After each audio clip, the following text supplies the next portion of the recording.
tuned in to Athletics LLC with Lamar, Lucious, Big League Chew, and my man Clyde, and the governor. You're about to be schooled in all things track and field. This is experience. Yes, sir. We are talking past, present, future. Y'all listen up. Let's go. Good evening, ladies and gentlemen.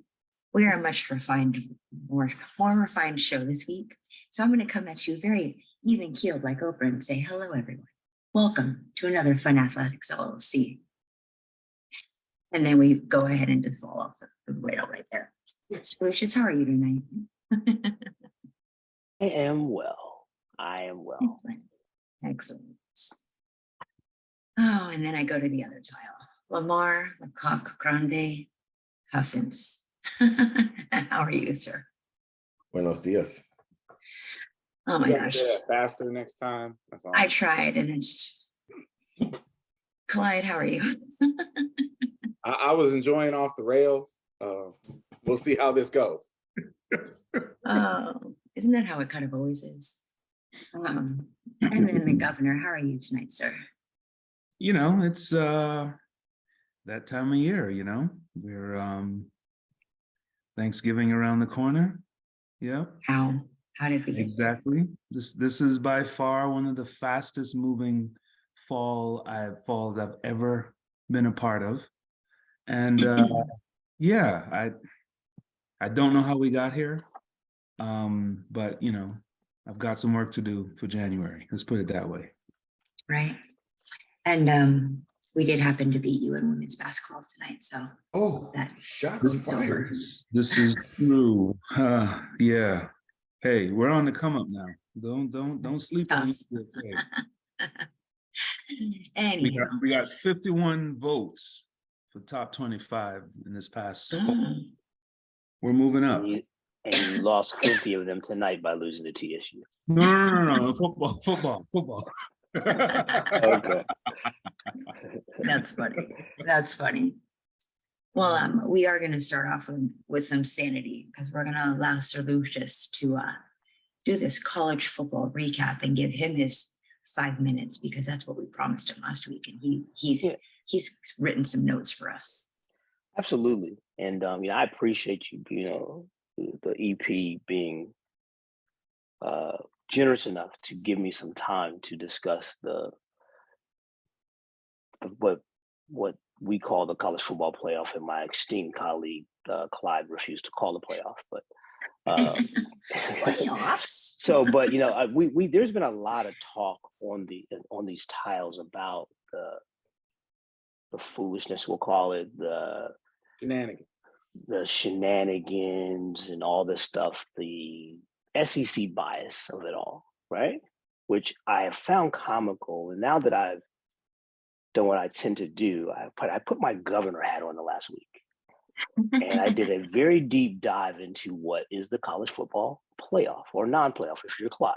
Playoff?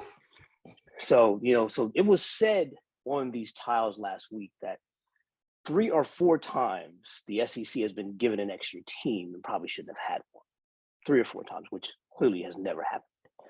So let me just give you a little revisionist history here so that we can all maybe understand the foolishness that is the college football playoff. So if we go back to year 1 in 14-15, 4 P5 teams champs make it. So there is no issue there. Ohio State was the winner that year. In year 2, 15-16, 4 P5 champs. Alabama wins the title. The first year that there's only 3 P5 champs is the year 3, which is 16-17. Ohio State was the 4th team and didn't win the Big Ten. And the 2 teams that didn't make it, that were P5 champs, were Penn State and Oklahoma, who both had 2 losses. Ohio State got in because they because Penn State had because Penn State had 2 losses, right.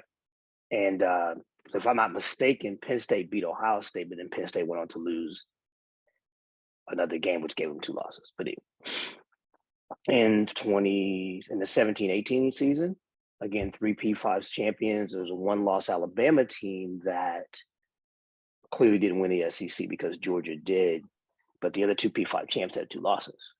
Did that Clearly did. And so, play in SEC? hold on a second. Okay, go Q. You get your mute button, please. I was just asking a question. You're doing okay. So Alabama had 1 loss. They didn't win the SEC because Georgia did. I just said that. Did they play in the championship game? They couldn't have. Okay, didn't play in the championship game. All right, I know the scenario. But here's the deal. Okay, the other 2 Power 5 champions had 2 losses. But clearly, adding Alabama wasn't a problem because they won the whole thing. Those have Okay. Oh, it has. Well, okay, by yours, but these are my thoughts, not yours, right? So the next year, 3 P5 champs in Notre Dame. The next year, 4 P5 champs. The next year, 3 P5 champs in Notre Dame again. And then last year, you have 2 P5 champs. You have the best group of 5 team, which is Tennessee, which is Cincinnati, I'm sorry. And then Georgia's at it because they had the close SEC championship game, lost to Alabama. And clearly Georgia wasn't a problem because they won the whole thing. So I'm still in doing my research and with my governor hat on, trying to figure out how ESPN is picking the 4 teams to go to the playoff. I'm still trying to figure out all this SEC bias because it's only happened twice in 8 years that an extra SEC team has been added. Twice. Okay, look, you heard me. Twice. Twice in 8 years. And both times when the extra SEC team was added, they won the title. So I'm not sure where all this conjecture and foolishness and all the other things that come out of you guys' mouths is relevant. So the talking heads can talk all they want. The narratives can be pushed all at once. At the end of the day, as I tried to tell you guys last week, is this is decided on the field. Because the years where the extra team has been added, they've had 1 loss, everybody else had 2. So there's justification.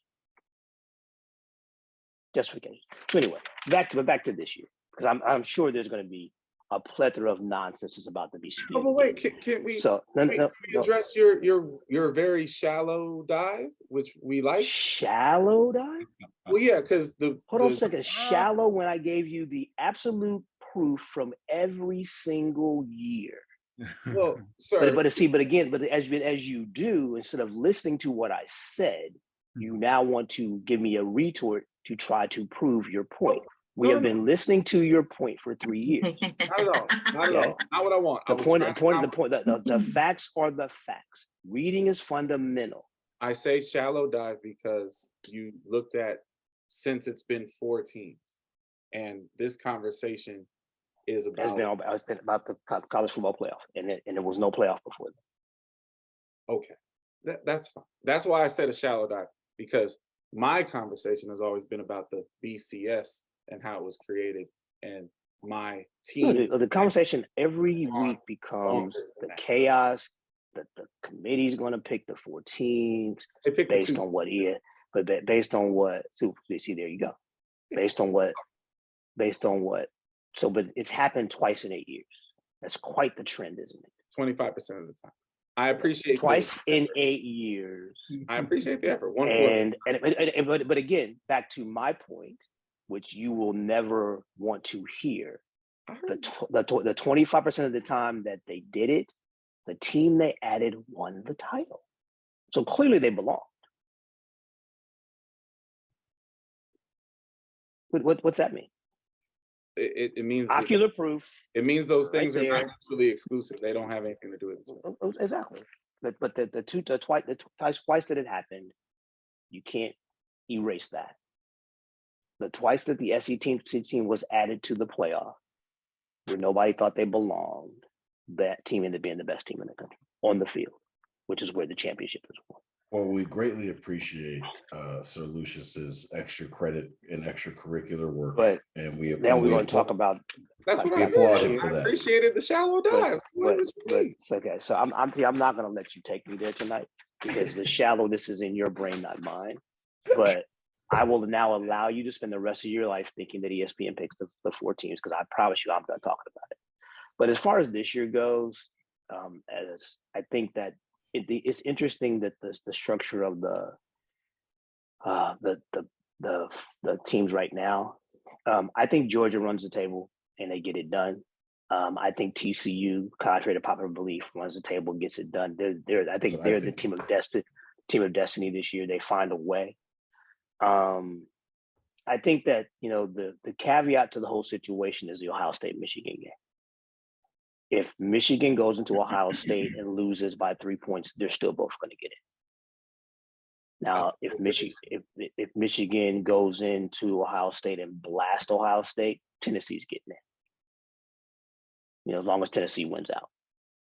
You know, if Ohio State loses a close game to Michigan, even though they're at home, they still might have a slight edge over Tennessee and getting in, maybe. But I think the whole key to the Big Ten getting 2 is Ohio State beating Michigan in overtime or by a last second field goal. You know, but in my mind, in the right world, it's Georgia, Ohio State, Michigan, and TCU the way it is now. And if one of those teams slips up, Tennessee gets in. USC has a hard road to get in because they don't control their own destiny.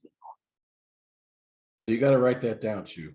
You got to write down what his 4 is. It's the current 4, right? Am I correct? Yes. It's the current 4. Depending on the Ohio State Michigan game. Now, if the Ohio State Michigan game is a blowout or not that close, then I think Tennessee gets in over the loser of that game. So you're saying TCU wins the rest of their games, right? Absolutely, Yes. I believe that. I'm on board with that too. Right. Well, I'm glad you guys are all on board now. I mean, we're not all on board. Oh, I know you're not on board. You're never going to be on board because you want the chaos. So I absolutely want the chaos. I know. So that's what I said. You're So never bad gonna that be on board. so we want chaos so bad that we created ourselves. No. The games on the field create the chaos. Actually, that's what I root for. So, Governor, to be clear, when you say you're on that page, or does that mean you're rooting for TCU to run the table and get in, or you're saying you believe that they will, or both? I felt like the one loss that was lurking was against Texas.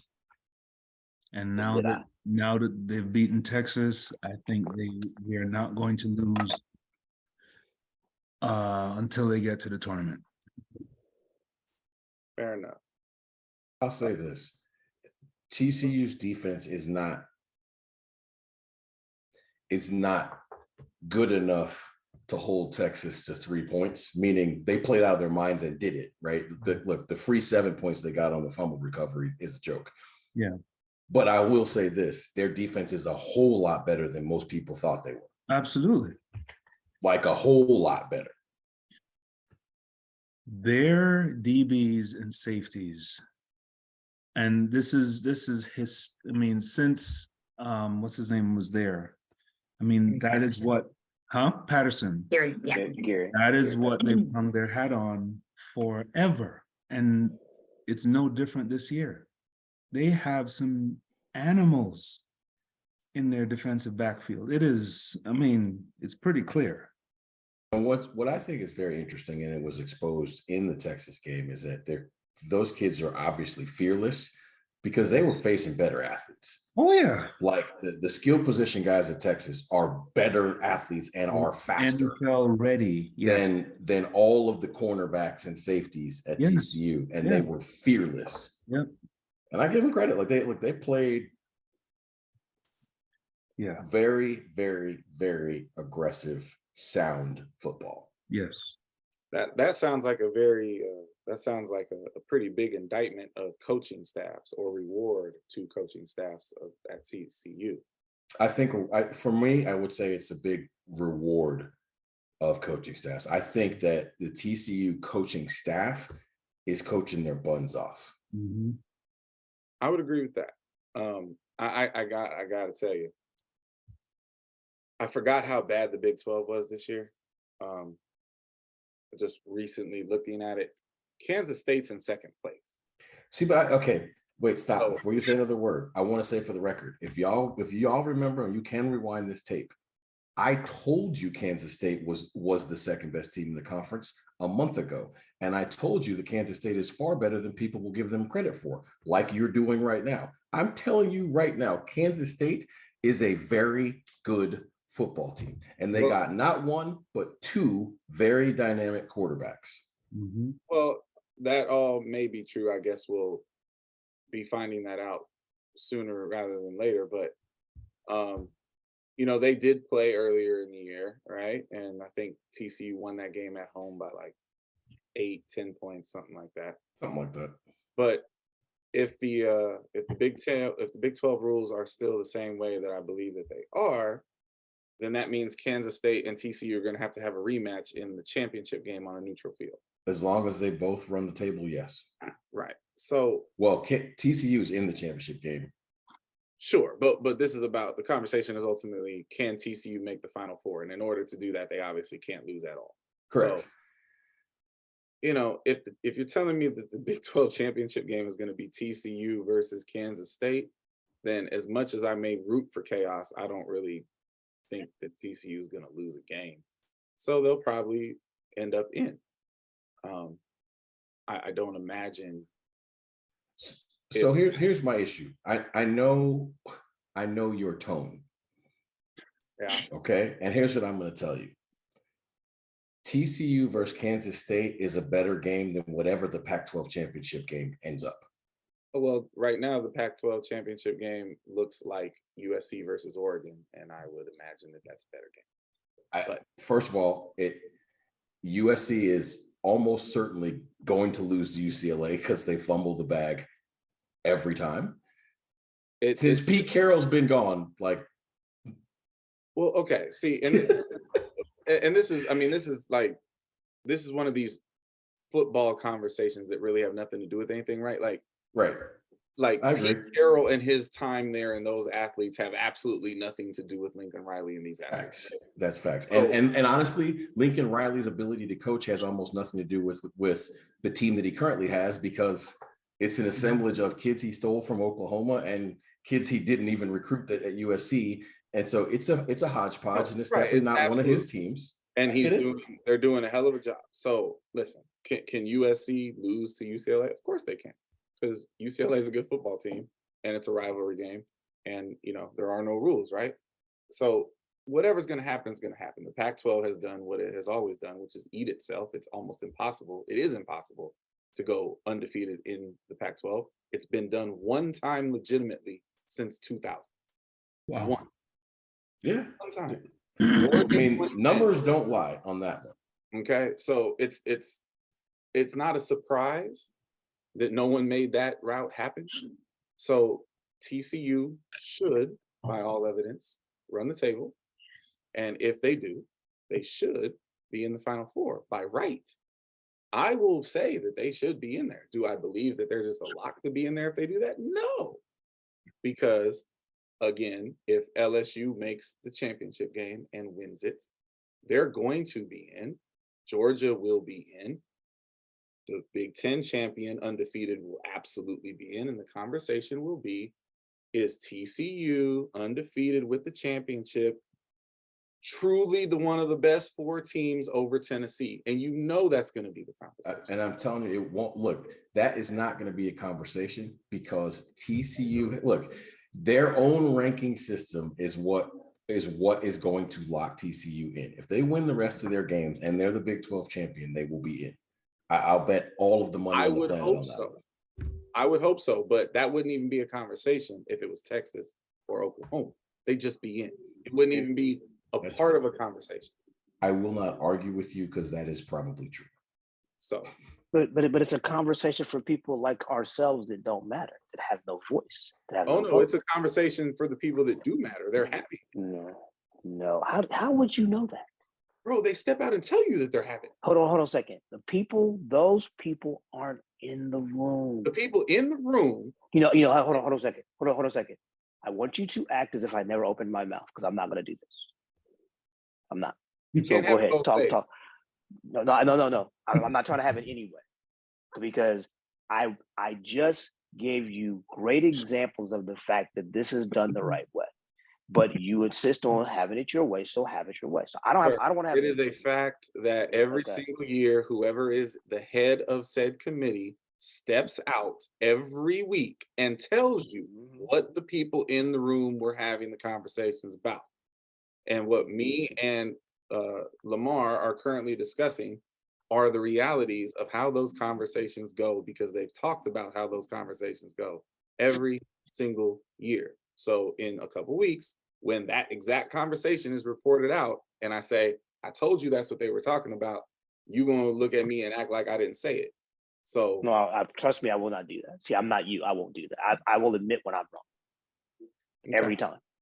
What I won't do is I won't spin the narrative of the conversation so I could be right again. If I'm wrong, I'm wrong. Nothing to spin. Exactly. You're right. There's nothing to spin here. Nothing at all. All right. All right. Well, that was an incredible 5 minutes that turned into 20. But it was good. I like it. Listen, a spirited debate is worthwhile. I like it. So I guess this might be another spirited debate then. Because talking about the most improved athlete of 2022. Different from, so I'm going to jump before everybody else jumps in the audience and says, we already said this. Different from the breakout athlete, those who made a name for themselves, rather those who did better for themselves in 2022. Oof. There's so many ways you can go with this. I know. That's why I like this question. Are we doing separate for men and women? I mean, I think we should. Yes. Okay. We should. So, Lucious, would you like to do the women or the men first, sir?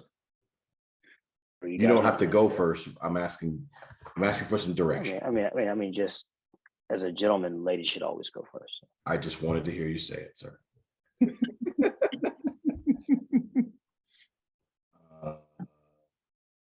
All right. I'll jump in. If most improved, as I would define improved, it seems pretty cut and dry to me. It has to be Toby Amazon. I mean, did she get better this year? Yeah, marginally. You know, just a few improvements. From a talented person who was always in the mix to the gold medalist and blows the world record away. Got to be most improved to me. I don't really know who else I would throw. Yeah, I mean, listen, obviously nobody's going to be like, Clyde's an idiot. I mean, that's a good pick. It's not the only one. That's said at least once every week. If we're going, see, improvement for me is more of a statistical thing versus an honors thing.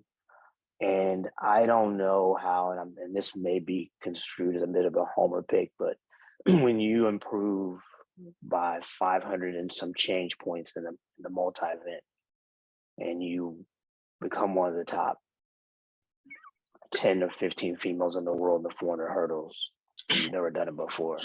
If that's not most improved, I don't know what the hell most improved is. So I'm going with Anna Hall. Like I said, these are great answers. I knew this was going to be quite spirited and very good. Governor, because I know your answers is going to be flowery and tremendous. I would like for you to go. Because my answer is going to be controversial and I'm okay with it. It's very difficult to be the best person in the world and then be the most improved. Wow. But I'm going to say this. Wow. Okay. A year ago, it was a race between Sid and Dalila. A year later, it's a race between Sid over hurdles and the best 400-meter runners in the world, flat. Like, I know my answer is not necessarily the best answer, right? Because I think that the best answers have been given. But I do think that sometimes people don't give credence to how hard it is to improve on great. Right? Like because the increments are not, they're not as big. Right? But I'll say this, like if Toby Amasan ran 12:09 next year, like that's a huge improvement. I don't give a damn. Mm-hmm. And I'm just saying this. The Sid that we saw this year is way better than the Sid we saw last year. Way better. Okay. You drop the mic. I mean, that's my answer. I don't know if it's a mic drop, but it is my answer. Well, I as I was thinking about the answer to this question, I mean, Toby Amasan popped into my head. I mean, you can't quantify what she did from 21 to 22. That is just insane, you know, and the debate may rage on and whatever about what happened on that magical day in Eugene, Oregon. But look, I mean, anytime you break the world record in the 100 hurdles, I mean, you just call it what it is.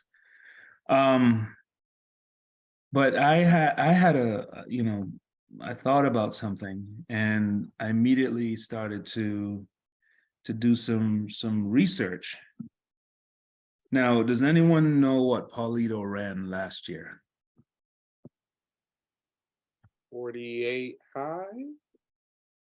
Okay, so 9-1. let's all right.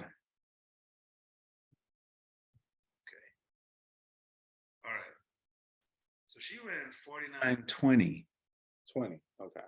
in August of 21. She was 51:88 in 2020 and 48:99 in Zurich. Okay.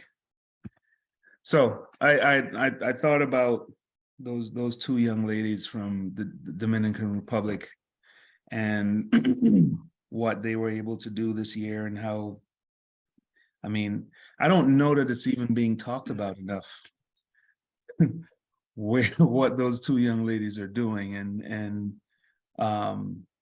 But yeah, I have to give it to Toby Amasan. There's no question in my mind that she has to be the most improved, you know, and I mean, well deserved. I mean, I can't wait to see what next year holds. So go ahead.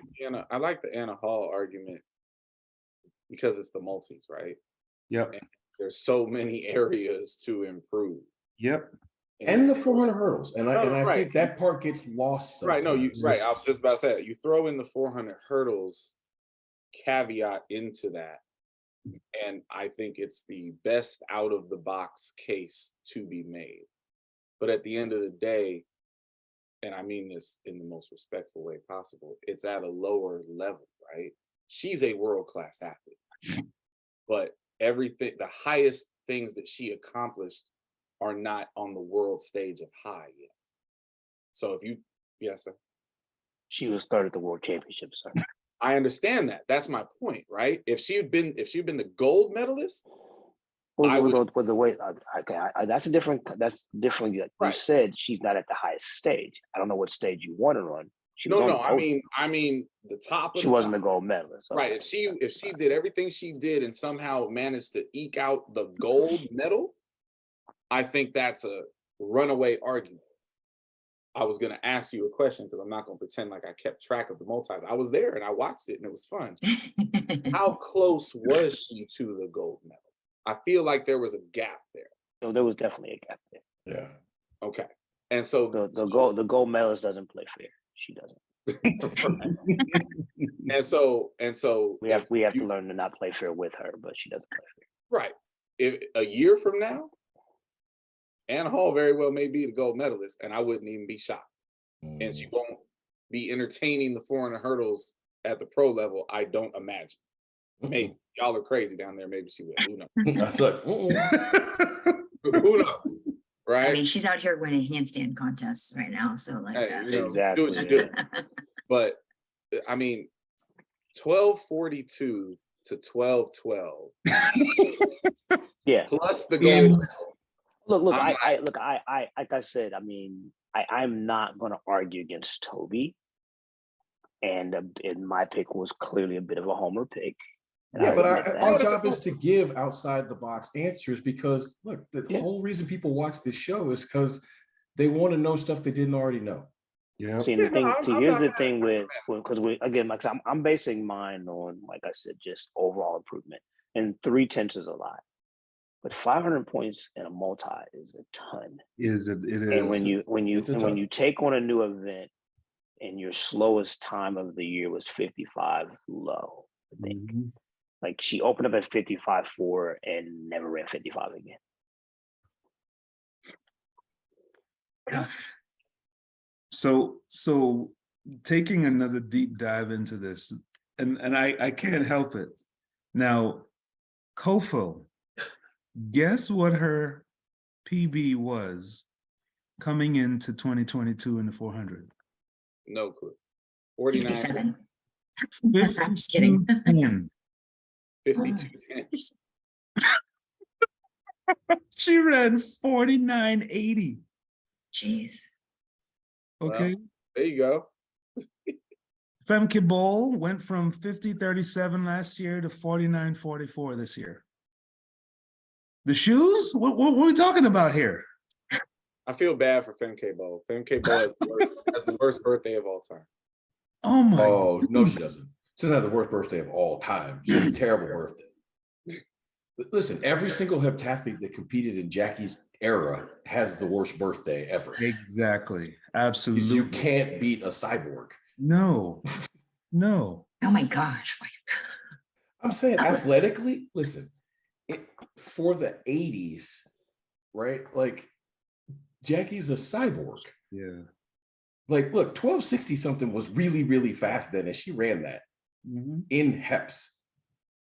Did run that. Like that's not 720s, 730s, 740s. Yeah. yeah. Yeah. I mean, yeah. Okay. Yeah. So No big deal. All right, switch over to the men's lean. whew, Woo-wee. this one's hard. Like this one's really, really. I definitely think it's more difficult. I'm gonna go pseudo Homer and totally ready for one of y'all to change my mind. But I'm gonna go pseudo Homer and say from 48.80 to Yep. 47.39 and a medal. I'm gonna roll with Trevor Bassett. Yeah. Shout out to my man Ernie Clark. Yeah, I'm gonna roll with Trevor as well. With a shout out to Champion Allison from 45.5 to 43.70. Woo! Yep. Yeah. Yep. Let's not even talk about what he went through indoors. Yeah. Right, off an injury. Right. Okay. I mean, Yeah, and see, in indoors he went from 45.8 to 45 flat. yeah. Yeah, so no, he had a heck of a year, but I mean, it's hard to, for me anyway, to argue against Trevor because Lord, and it was just the manner he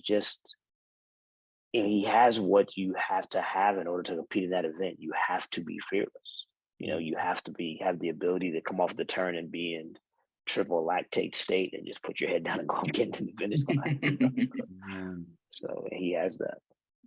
See, it's very interesting because I haven't given my answer by any means, but like it's hard to pick between who improved more, Trevor Bassett or DeSantos.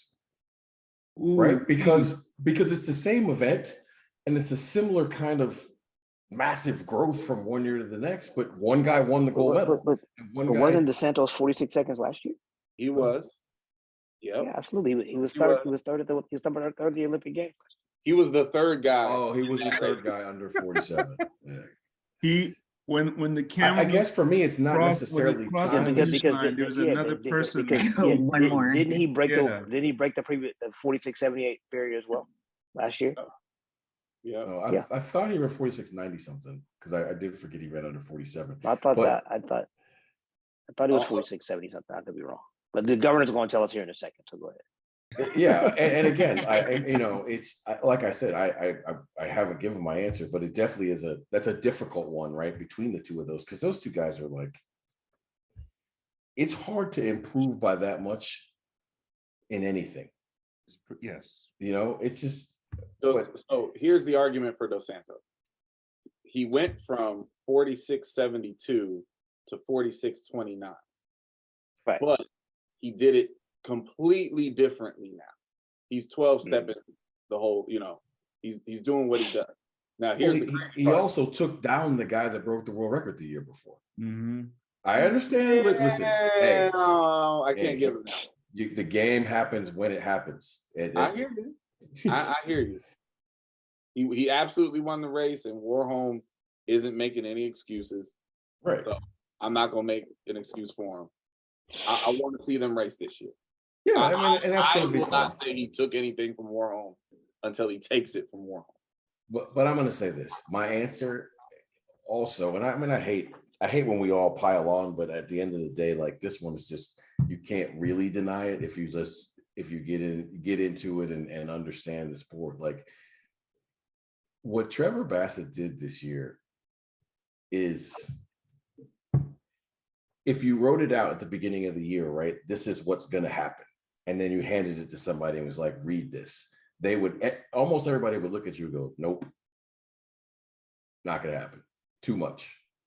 We're forgetting that Trevor got a silver medal in the Open 400. This is my point, is that I was actually there and watching that young man, like, just slay dragons indoors in the Open 400, an event that's not his event, right? Yeah, he's good at it. He's good at the quarter, but I don't think anybody saw silver medalists at indoor world championships out of him. And to take that momentum and then carry it back into his specialty, and still, as Sir Lucious has very eloquently put, like, run into that ridiculously deep lactate stage and be like, nah, we good. Winning feels better than this pain. Pain feels bad. And that's just, listen, anybody who's paying attention understands that there are 4 people to be reckoned with in the 400 hurdles on the men's side now. It's not a 3-headed monster anymore. It is a 4-headed monster.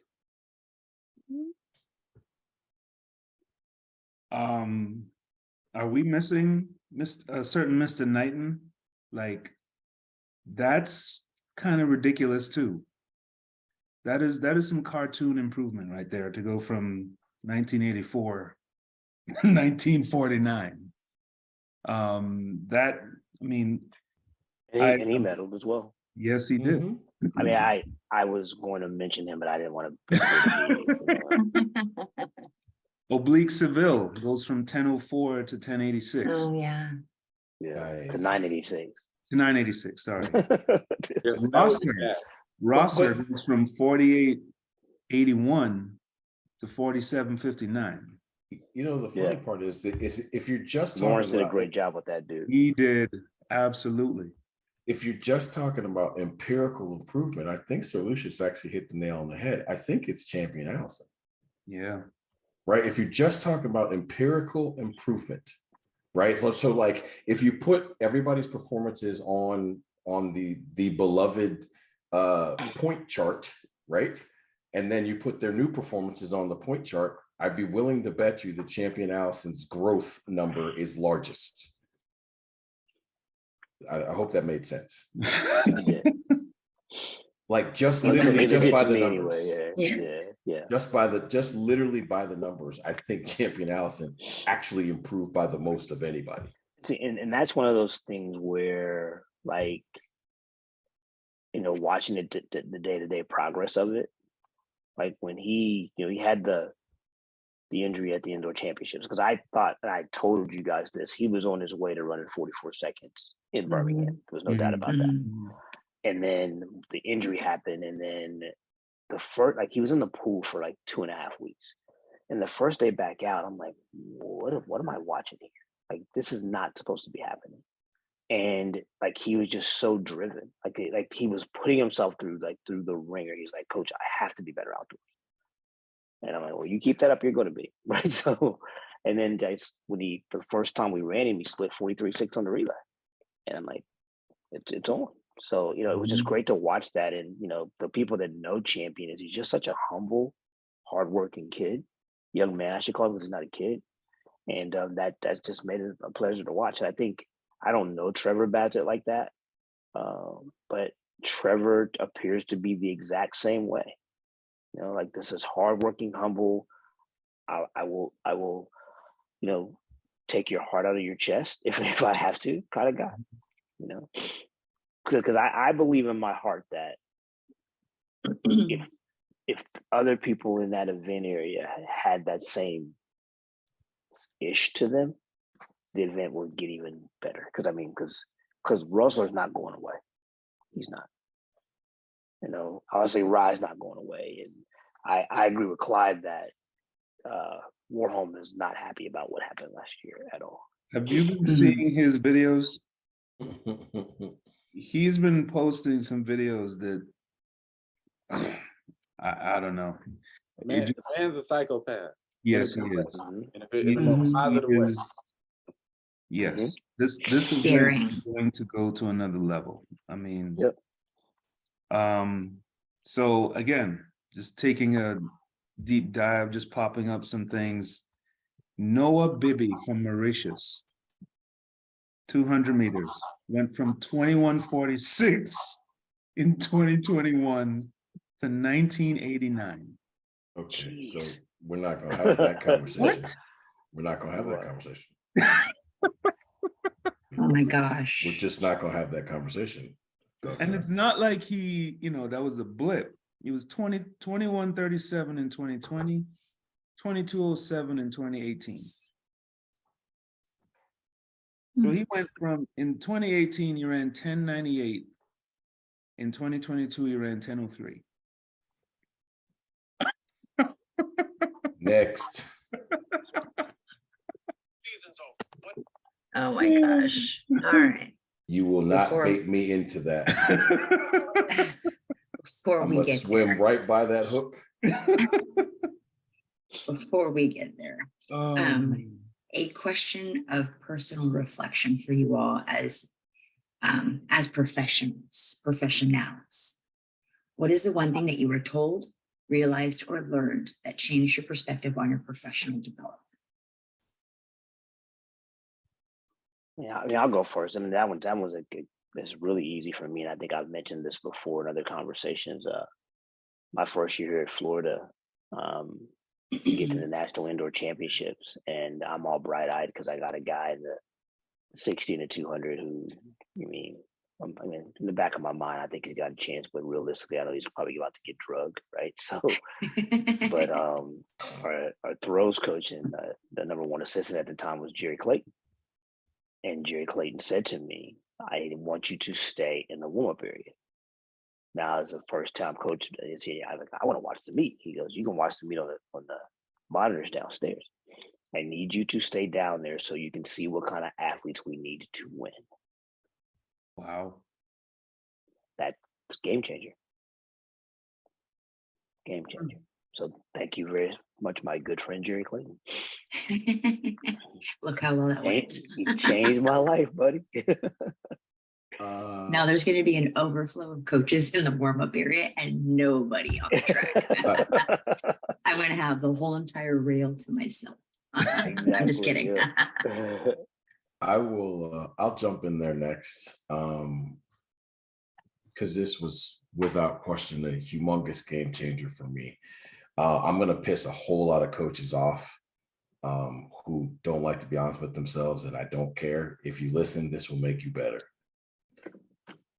When you are charged with coaching a group of people and you take them to a track meet, if one or two of them do really well, that's awesome. If one or two of them do really poorly, that may or may not be them. But if half or more of your group do poorly, that is not on the kids, that is on you. and you need to own it. Maybe even own it directly out loud to them. But go home, reflect, get it right. And everybody will be better off the following week, cycle, whatever it is. But I think as a young coach, I wasn't necessarily a blamer, but I kind of always felt like I was doing a really good job with everybody, and 2 or 3 kids would really do well that week, and 6 or 7 kids just not quite what was supposed to happen, and they were a little flat or whatever it is. And my first inclination was to wonder what they were doing, like whether they were drinking or partying or doing this, that, and the third. And they may have been doing those things. But I had someone pull me aside and say, if more than half of them don't perform up to the level that you expected, then that level of expectation was not put together properly by you. And it changed my life. It absolutely changed my life as a coach. And if I could pass that information along, which I hope I just did, to anybody else, there would definitely be that. Like if mistakes are made, own them, get better. I know the governor's gonna have a better answer than me.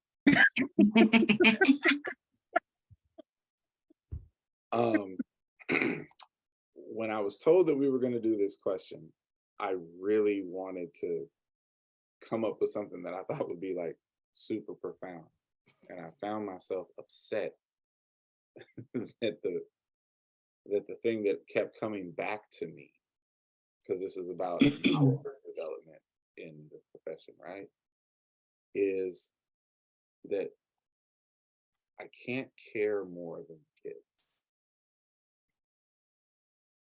And I used to have like a really, really, really big problem with that, right? Like as an athlete, I was pretty even keel. Like I never got too high or too low on any of my individual performances. I was able to focus and do what I needed to do and perform when I needed to perform. But when I first started coaching, I would like live and die emotionally with the performances of kids. And it was driving me crazy. And there isn't any one particular person that I can give true credit for this realization. But at some point, I realized that, they're not me. I can't want them to be me or expect them to be me. I can't care more about what they're doing on a daily basis and how it's getting done than they do. And I have to find different ways to reach them and make them care more, right? So that was mine. And it absolutely changed my perspective on a lot of things, and ultimately, I think made me better at what I do and my execution of it. So yeah, that's mine. I can't care more than they do. Yeah, I would say that for me, when I tell my story to young athletes, to young coaches, young people that are trying or thinking about getting into the coaching game, I often go back to the 6 years that I sat and just watched. And while I was trying to make up my mind whether or not I wanted to be a coach, and watching some of the very best in the world do their job. And, when I started out in Gainesville, I'm sitting there as an athlete and watching these athletes through a professional's mind. And, in some cases, I'm like almost chuckling to myself, because I can see them actually trying to execute and knowing that they're not getting it right. And yeah, sometimes I'm just laughing. I'm actually talking to them, and inside I'm just going, wow, this is kind of hilarious.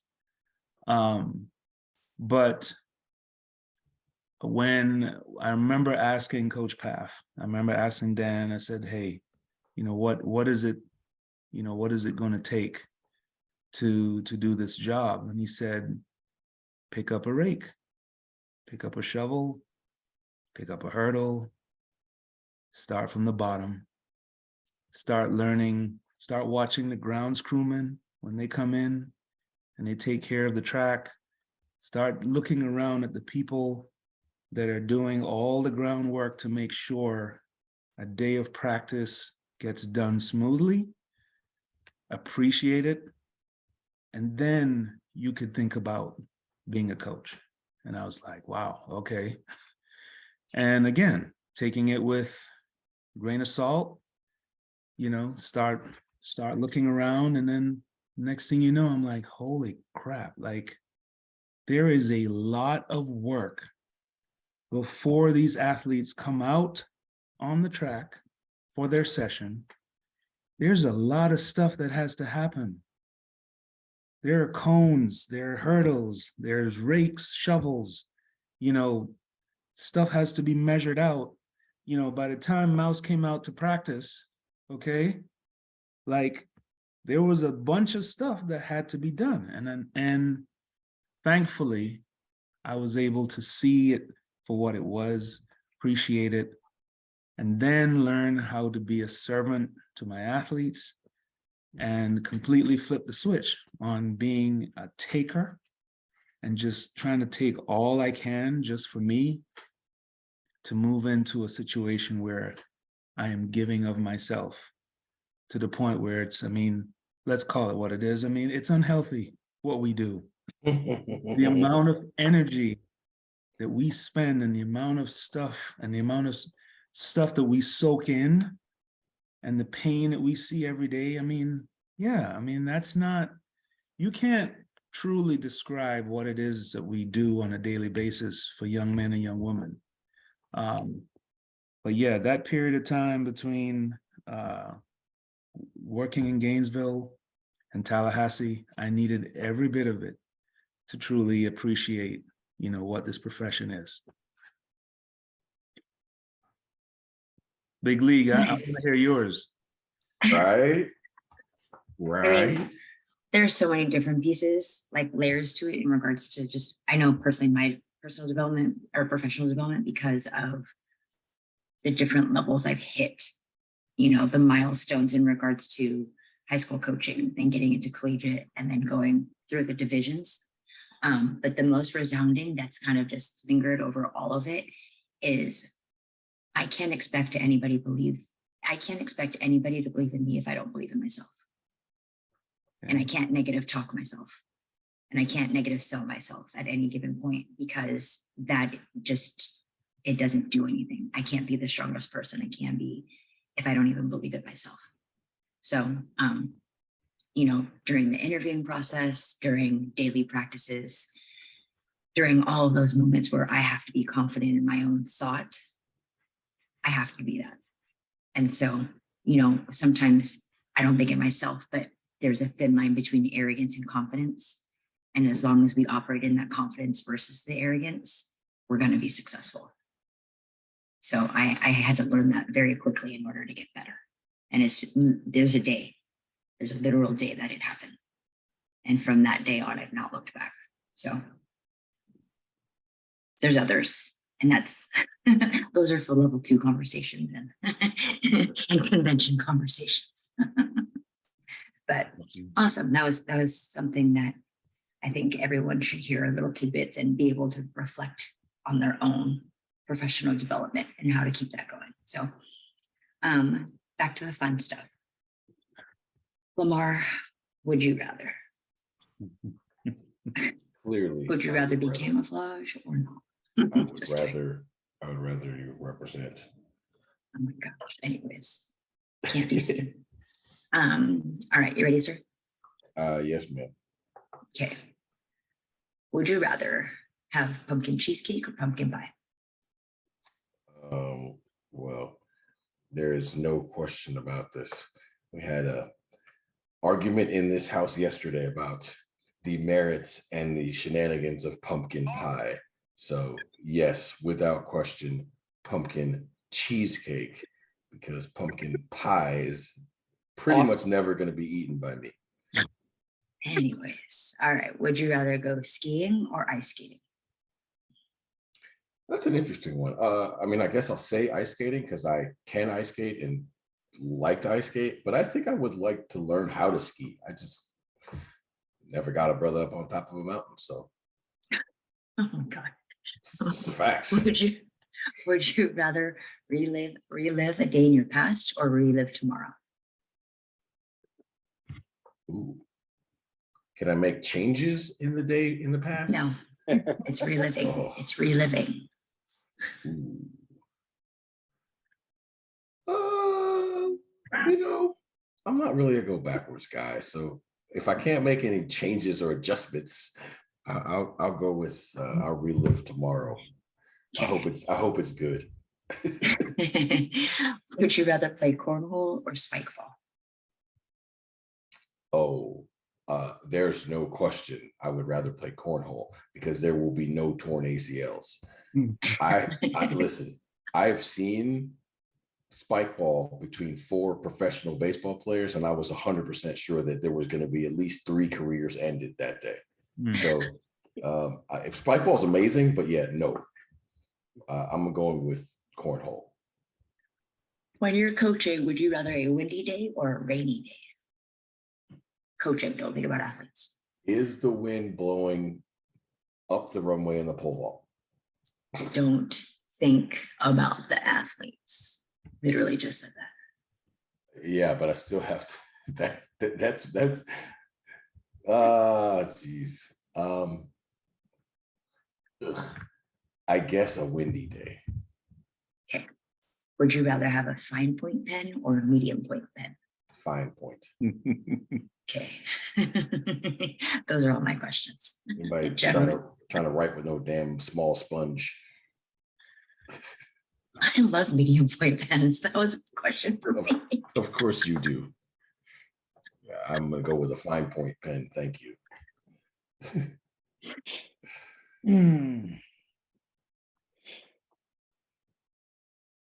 For the record, Sir Lucious, I think she's bled some of her shenanigan questions from you into my No, not even close. into my foray this week. Not even close, sir.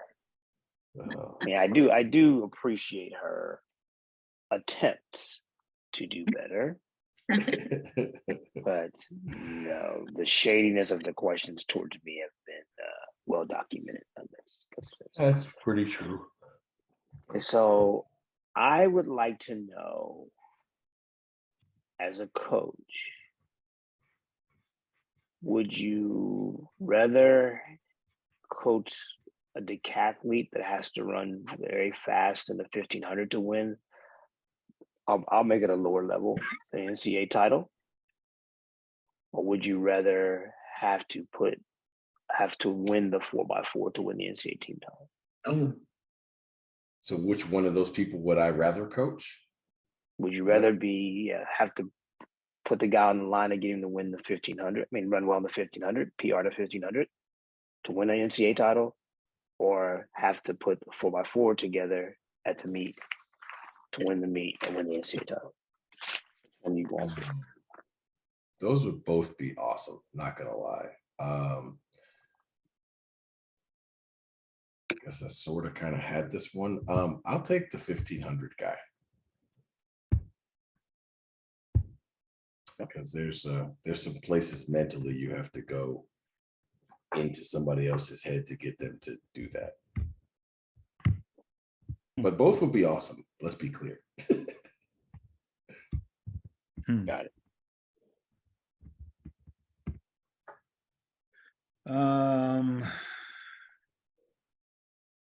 Let's see.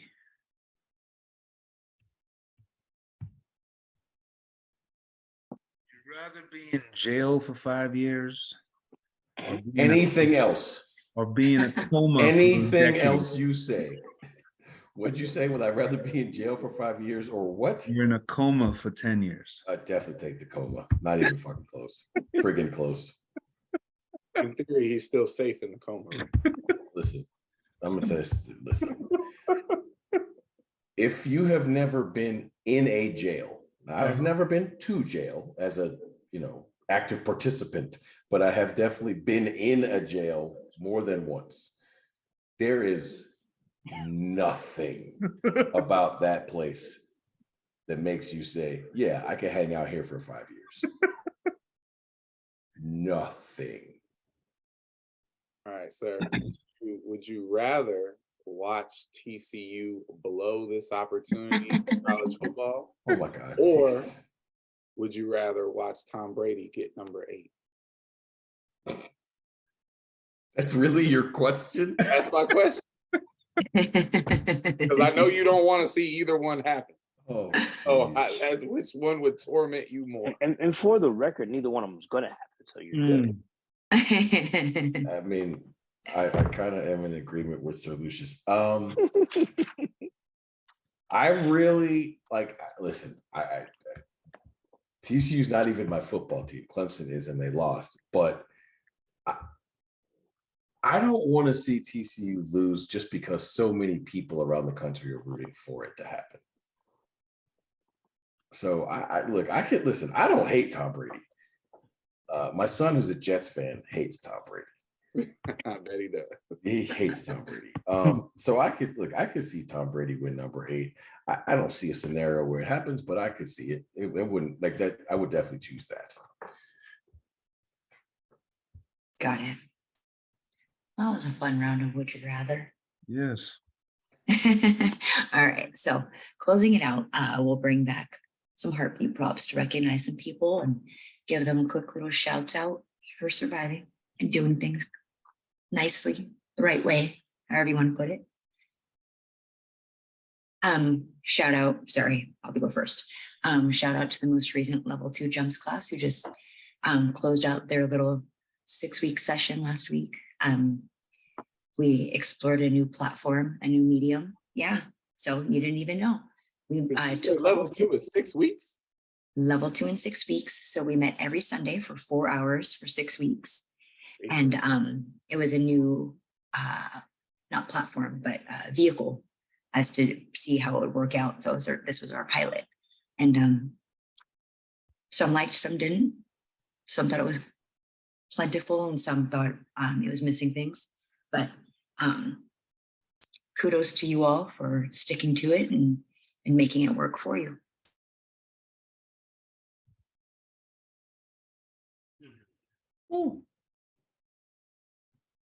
Heartbeat props to the University of Virginia.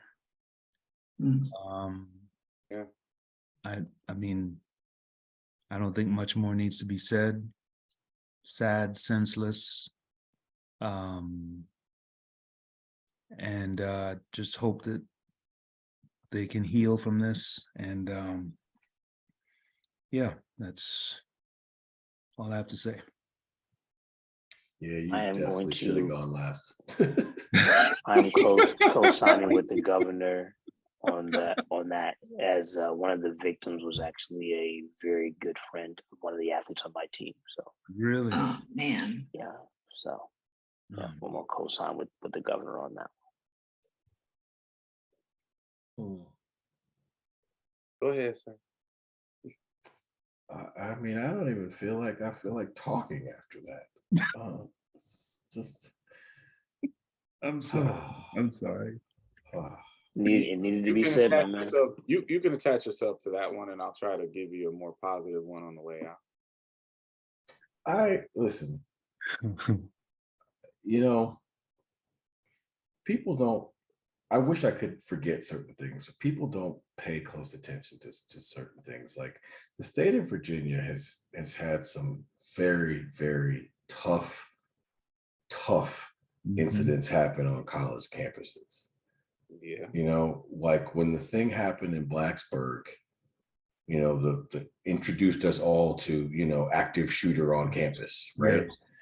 I had a kid on my campus for an official visit who was from Blacksburg, Virginia, Oh, wow.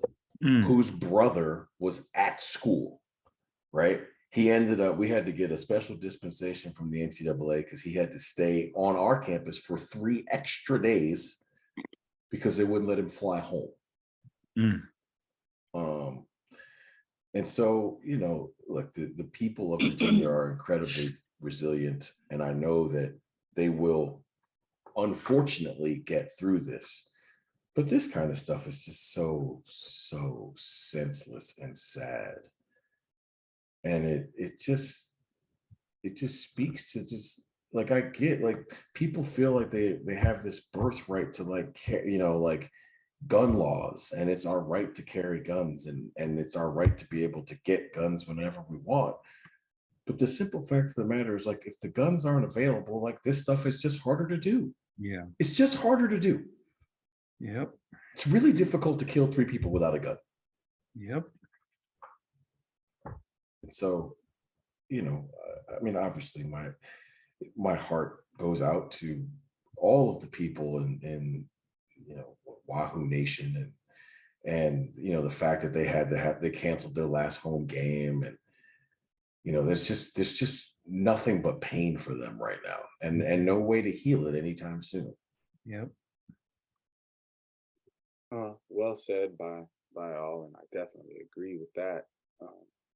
I knew somebody would, if not all of us, would address that horrible issue of the week. As you all know, I'm a big political junkie. Oh man, that's an understatement. And honestly, there hasn't been a lot in American politics to feel very great about recently, but man, I'm sitting here very happy after the midterm elections, because coast to coast, up and down, east, west, and in the middle, the election deniers got destroyed. Yep. And if nothing else, that means that America's slightly better than I was giving them credit for. And that's actually very, very inspiring to see. It proves that people still care about the idea of democracy, and anytime sanity rears its head and balances some things back out, you know, to me, that's a moment to cheerlead and smile and be happy about, and understand, you know, for me, I'm very much with what I consider, you know, an independent voter. I literally voted for both sides of tickets in this election, both sides of issues in this election in my little part of the world. And it took, you know, left-leaning, right-leaning, centrist-leaning people to be able to pull this off and keep all of those people away from, you know, stints of power. Still got a long way to go. Still got a lot of shenanigans to extinguish out of our political discourse. But the midterm elections could have been a monstrous disaster, and they actually turned out to be pretty damn positive for the country. So I'm happy about that. Definitely heartbeat props out to Virginia. And if you live in Georgia, If you live in Georgia, people, please, December 6th. like, please, you know, we don't need this. I don't know if Just anybody else get listens it to right. Steve Harvey, but I'll say this: like, Steve Harvey's take on the audacity of the Republican Party to try to win us over with the brown face of Herschel Walker. His take on that, Oh yeah, was brilliant. absolutely brilliant. It was visceral, it cut to the bone, but it was honest, and it just literally called it what it is, right? Because I mean, at the end of the day, like, look, there were better white candidates, brown candidates. Hell, there was probably a better purple candidate than Herschel Walker. Yeah, it's very, very sinister plot that they are putting before us in Georgia, and I'm gonna need that to it's gone on way longer than it should have gone on. I'm gonna need to go. Y'all go ahead and handle that. But you know what, sir? I'm sorry. I gotta slide one more in there on our way out, since you brought up a very famous comedian with a great take on things. If you have not taken the time to watch the full clip of Dave Chappelle hosting SNL this past weekend, Do yourself a favor. listen, greatness should be celebrated in any form. And that man is in a bag right now that you just can't believe. Like, when I say perfect routine, perfect. There was Perfect. a mic drop at the end and it was perfect. Yes. So appreciate Dave Chappelle while he is at his. We have him. Yes. Well, alrighty. Well, another fun episode concluded. Wrap it up, put a bow on it, and you'll see in a couple days. So everyone have a good evening. See you all next week. Bye. When the lights come on, the road just get to running. When the mics come on, opponents smash the plumbing. Heard you like it warm, hot, knife the butter. Truth hit them hard, knock them off that rebuttal. Tsunami, tidal wave to your puddle. Tough love, punch you in the arms, little brothers. Athletics LLC, there's no others. Track and field's place and we'll peel to go further. Hey, Wile E. Coyote, it's road runners. Feels like you know us, you've been with us the whole summer. If not for this quarantine, these four corners wouldn't be here, but we here, so start learning. You gotta earn your stripes, gotta get your scars. Show you how to fight, but show us who you are. You lack experience, but still you wanna talk. And who is actually talking to you? Circle's kinda small. Heads prevail when the backbone's strong. Gotta keep it coming, no, it won't last long. Pass it, failed, and sell the sad song. And if you don't check yourself, then that's wrong. Just trying to give you the real that you asked for. So why you keep cutting us off to ask more? We put it in slow-mo, but you fast forward. Athletics LLC, the task force.